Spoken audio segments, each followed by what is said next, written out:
Carmona retusa. Acabou o mistério. O nome correto é Carmona retusa. É geralmente confundida com a Eretia microphylla, da mesma família, que é a Boraginaceae. As diferenças são mínimas e isso levou à criação no nome Carmona microphylla a nível comercial. Mas basicamente a Carmona é a Carmona retusa. A Carmona tem origem no Sudeste Asiático, sul da China e Austrália. Em mais alguns países, mas estes serão os principais. Encontra-se pela Índia, que tem um clima tropical e ventoso, exceto nas montanhas. As temperaturas têm mínimas de 10 graus centígrados no inverno e à noite. No verão é bastante quente, cerca de 40 graus centígrados, e na época das monções chega a haver cheias. O clima a sul da China é tropical, com estações de chuvas de 4 meses. Invernos frios e secos e verões quentes e úmidos, cerca de 30 graus centígrados. Por este motivo, a espécie dá-se melhor em climas entre os 10 graus centígrados e os 30 graus centígrados. De inverno, tem que se ter cuidado com a água e manter a umidade pano torcido.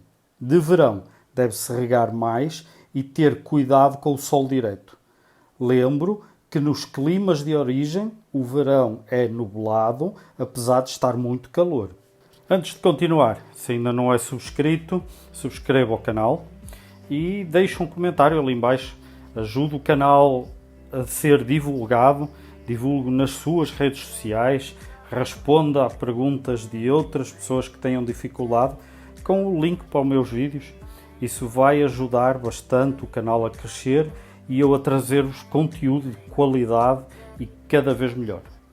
A Carmona é um arbusto de ramos finos, com 1 a 3 metros de altura, de crescimento reto. A sua casca é de um castanho claro, que escurece um pouco em alguns locais com a presença de fungos. A casca é geralmente lisa e vai criando algumas rugosidades e áreas que parecem rachar com a idade. As folhas são duras, de aspecto encerado, com umas pintinhas brancas dispersas. São perenes, ou seja, não caem no inverno. Nascem em grupos de 2 ou 3 normalmente e a folha normal nasce com uma ligeira divisão em 2 partes, mesmo no topo. Mas são geralmente arredondadas, daí o nome retusa. As folhas saem de um pecíolo com cerca de 1 a 5 mm de comprimento, com pelos, quando jovem, mas que fica com um aspecto de escamas mais tarde. As flores possuem um pecíolo e nascem do mesmo local das folhas, geralmente 3 a 12 unidades. Têm aspecto de cálice de 3 a 6 mm de comprimento, com 4 a 5 lóbulos de cor branca, mas às vezes pode ter uma coloração mais avermelhada ou mais arrosada. O fruto é esférico, com cerca de 4 a 6 mm, e nasce verde e passa pelo alaranjado ou acastanhado. Em alguns casos, essa baga pode chegar mesmo a ficar preta. A reprodução pode ser feita por semente ou por estaquia, geralmente estaquia, na primavera ou verão. Pestes e doenças. É sensível aos pulgões, à aranha vermelha, ao bicho de algodão, caracóis e lesmas. Esta parte é importante, é muito sensível aos inseticidas, pelo que tudo que seja colocação de inseticida em excesso vai levar a uma queima da folha. A folha chega mesmo a deixar de processar clorofila e cai amarela. Assim, todos os tratamentos devem ser feitos com extremo cuidado.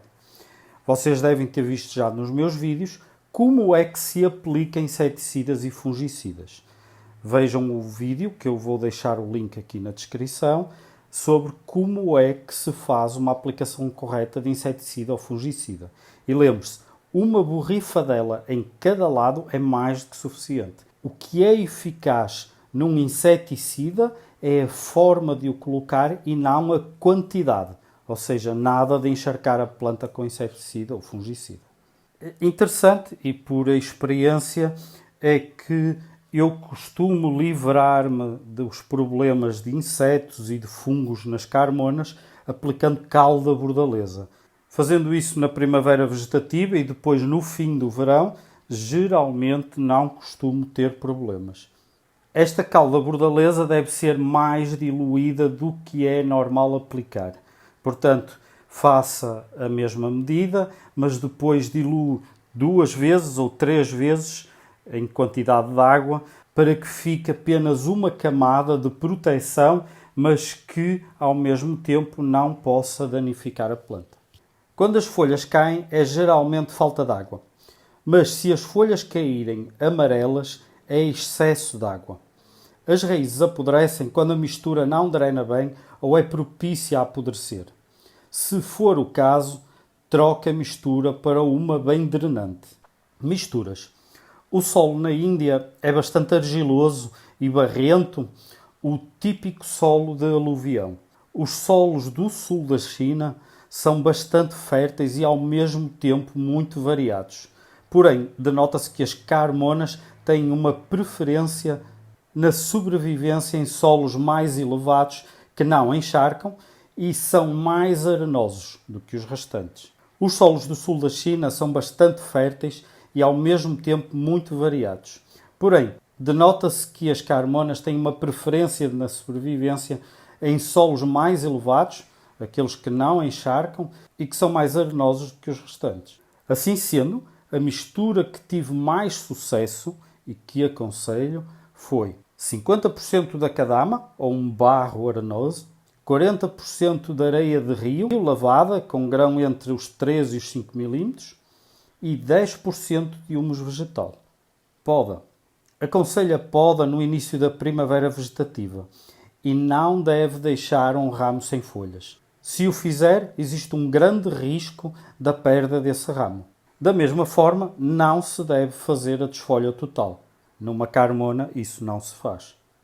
Aramação, tração. Os ramos são frágeis e não suportam a aramação com facilidade, podendo levar à perda dos mesmos. Para treinar, pode-se usar um método de tração com relativo sucesso.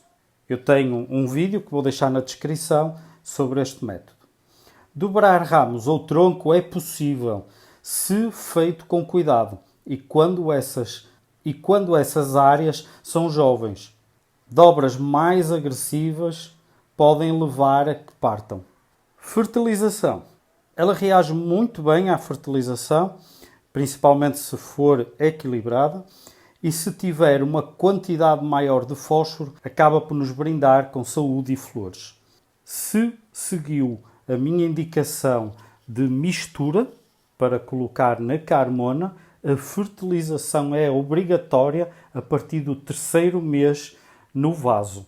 Deve ser aplicada durante os meses de crescimento, geralmente na primavera, no verão e no outono. Evita-se fertilizar no inverno. Existem outras aplicações para a carmona, fora a parte de termos em vaso. No Oriente, eles fazem chá com as folhas para acalmar dores. Tem um efeito anti-inflamatório, também é indicado para abrandar efeitos de diarreia. Outras informações que eu posso fornecer é que é uma espécie que resiste estar no interior se houver ventilação natural. Porém, não resiste a fontes de calor nem de desidratação. Muito resumidamente, pela minha experiência em termos de me levarem muitas carmonas para eu transplantar, para eu resolver problemas, é o facto do tratamento. Os pontos principais serão o solo. Geralmente as carmonas vêm num solo que não é o indicado e aí convém fazer o transplante logo na primavera, no início da primavera vegetativa. E aquilo que também acontece bastantes vezes é ou a falta de água, em que as colocam totalmente ao sol e pouca água lhes estão a dar, a planta começa a desidratar, as folhas começam a ficar com aquela textura de batata frita que se acaba por desfazer nas mãos. Pronto. Está-se a colocar pouca água, tem que se regar, manter a umidade para entorcido. É muito importante. De preferência não as tenham ao sol total. Tenham-nas num local com muita luminosidade, mas evitem o sol direto. Se conseguem estar com atenção à planta, tenham-na no sol direto, mas têm que a regar. É obrigatório manter umidade na mistura para que ela consiga evaporar. O outro ponto é o excesso de água. Costumam colocar um prato por baixo dos vasos e enchem esse tabuleiro com água. Esse tabuleiro serve apenas para que uma ou outra gota não manche o móvel. Não é um método de rega. Não é um reservatório de rega. Deve-se regar por cima, deixar a água infiltrar e depois deitar fora qualquer excesso de água que tenha ficado no prato.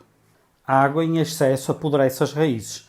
As raízes são a parte mais importante de um bonsai. Se as raízes apodrecerem, não tem como salvar uma carmona. Carmonas são muito sensíveis nesse aspecto. Enquanto que outras espécies quase que podemos criar raízes mais acima, com um bocadinho de sorte pode-se até conseguir. Na carmona isso não acontece. Eu vou repetir, na carmona isso não acontece. Carmona é muito difícil de enraizar se estiver já estressada, se estiver já com problemas. Se as raízes estiverem podres ou desidratadas, não tem como salvar a parte de cima. Portanto, raiz é a parte mais importante da carmona. Basicamente é isto, pessoal. Espero que tenham gostado de mais um vídeo sobre uma espécie, neste caso da carmona. Continuo a aceitar sugestões. Ainda tenho bastantes sugestões que vou seguir pela ordem de chegada, mais ou menos. E, portanto, irei fazendo esses vídeos para que vocês consigam ter uma ideia de origem da espécie, que é uma das partes mais importantes, e também tenham o conhecimento suficiente para resolver os problemas através de uma ficha mais técnica. Subscrevam o canal, comentem, partilhem nas redes sociais, digam às outras pessoas que nós existimos, este canal é tanto meu como vosso, eu vou seguindo as vossas sugestões, vou partilhando o conhecimento, às vezes é conhecimento que me é transmitido por parte de outras pessoas e, portanto, eu estou-vos a disponibilizar esse conhecimento para que vocês tenham aqui um local comum onde podem consultar e ver como resolver ou como tratar ou como fazer determinadas coisas. Abraço pessoal, muita saúde, tudo bom. Até o próximo vídeo.